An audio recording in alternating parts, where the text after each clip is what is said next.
Shalom saudara-saudara yang dikasihi oleh Tuhan Yesus Kristus. Sungguh bersyukur pada hari ini kita boleh kembali untuk merenungkan firman Tuhan. Bagian firman Tuhan yang menjadi perenungan hari ini terambil dari kitab Kejadian pasal 21 ayat 1 sampai 7. Saya memberi tema Allah setia kepada janjinya. Berikut ini saudara berbicara tentang penggenapan janji Tuhan bagi Abraham dan Sarah, yakni janji mengenai keturunan mereka melalui anak yang dilahirkan oleh Sarah, istri Abraham. Saudara-saudara, dalam bagian ini kita belajar bahwa Allah setia terhadap janji-janjinya. Dia Allah yang pasti menggenapi janjinya sesuai dengan waktu dan kehendaknya.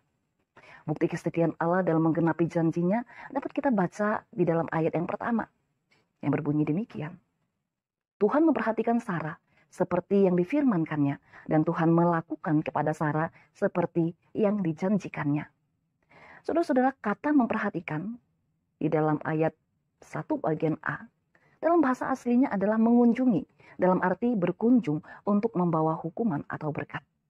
Dan di dalam ayat ini, yang dibawa Allah jelas adalah sebuah berkat yang berharga bagi Abraham dan Sarah.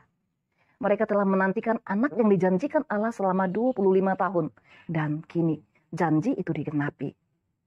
Selanjutnya di dalam ayat 1 bagian B, di mana Allah bertindak menggenapi janjinya. Dikatakan di sana, dan Tuhan melakukan kepada Sarah seperti yang dijanjikannya. Saudara-saudara, kata melakukan dalam bahasa aslinya berarti menyelesaikan. Hal ini menunjukkan bahwa Allah lah yang menyelesaikan atau menggenapi janji. Lalu selanjutnya saudara pada ayat yang kedua berbunyi, maka mengandunglah Sarah, lalu ia melahirkan seorang anak laki-laki bagi Abraham dalam masa tuanya, pada waktu yang telah ditetapkan sesuai dengan firman Allah kepadanya. Saudara-saudara, sesuai dengan janjinya, Allah menganugerahkan seorang anak laki-laki kepada Abraham dan Sarah. Secara biologis, saudara, mustahil Abraham dan Sarah bisa memiliki anak.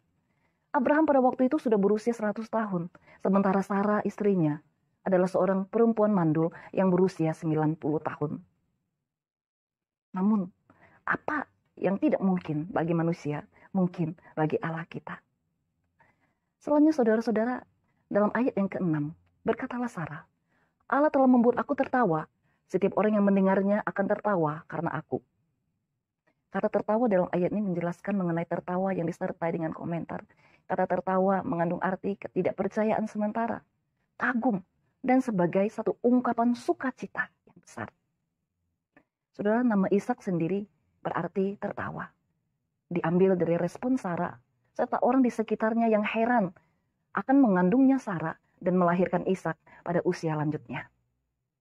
Saudara-saudara, sungguh kita dapati di sini bahwa rancangan Allah tidak dapat terselangi.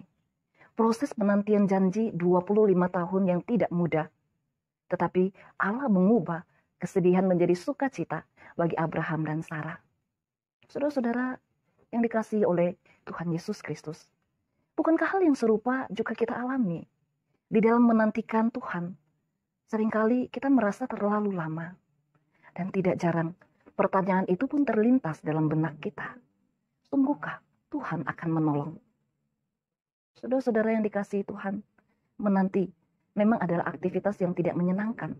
Tetapi hari ini kita belajar bahwa menantikan janji Tuhan adalah sebuah proses yang harus kita lewati untuk menikmati yang terbaik dari Tuhan pada waktu yang terbaik. Hanya mereka yang bertekun, menantikan, dan yang tidak menyerah di tengah jalanlah yang akan menerima pertolongan dan berkat terbaik dari Tuhan. Saudara-saudara, kita melihat bahwa sungguh menarik perhatian Allah kepada Abraham dan Sarah bukan hanya tertulis pada bagian ini. Tetapi kita tahu bersama sejak pertama kali Allah memanggil Abraham keluar dari negerinya, Allah selalu memperhatikannya, terlepas dari jatuh bangun mereka dalam mentaati Tuhan. Perhatian Allah diwujudkan melalui pertolongan demi pertolongan bagi Abraham dalam menghadapi berbagai kondisi di dalam kehidupannya. Saudara-saudara, semua itu menunjukkan bahwa Allah setia dalam menggenapi janji-janjinya. Oleh sebab itu, kita mau belajar melalui bagian ini akan Allah yang setia terhadap janji-janjinya, bukan hanya bagi kehidupan Abraham dan Sarah, tetapi bagi setiap kita yang percaya kepadanya. Marilah kita boleh terus-menerus mengimani, meyakini bahwa Allah memperhatikan dan menjaga kita dalam segala situasi. Sehingga dalam keadaan apapun, kita mau tetap berpegang pada janji Tuhan, menaruh pengharapan hanya kepadanya. Kiranya perenungan firman Tuhan ini memberkati saudara-saudara semua. Amin. Setiap janji yang ternarti, doa dan